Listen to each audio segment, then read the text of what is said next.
அனைத்து தாமரை சொந்தங்களுக்கும் காலை வணக்கம்.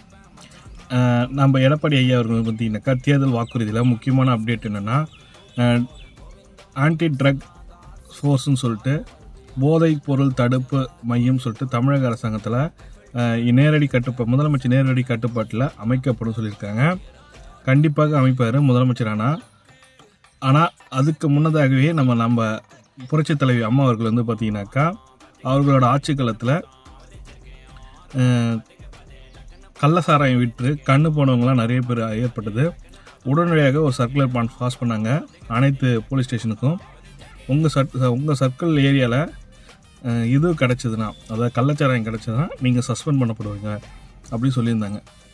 உடனடியாக சஸ்பெண்ட் பண்ணப்படுவீங்க. அதுக்கப்புறம் பார்த்திங்கன்னா கள்ளச்சாராயம் மிகவும் கட்டுப்படுத்தப்பட்டது. இது போலவே நமது எடப்பாடி ஐயா அவர் வந்து பார்த்திங்கனாக்கா தேர்தல் வாக்குறுதியில் கொடுத்துருக்கிறது என்னென்னா, கண்டிப்பாக அந்த போதைப் பொருள் விற்பவர்கள் மீது கடுமையான நடவடிக்கை எடுக்கப்படும், குண்டா சட்டு பாயும் அப்படின்னு சொல்லி கொடுத்துருக்காங்க. இது வரவேற்கத்தக்க விஷயந்தான். நமது வாக்கு வந்து பார்த்திங்கனாக்கா தேசிய ஜனநாயக கூட்டணிக்கு வாக்களிக்கும்படி தாழ்மையுடன் கேட்டுக்கிறோம். ஜெய் பாரத் மாதா கி ஜெய், மோடி ஐயாக்கு ஜெய்.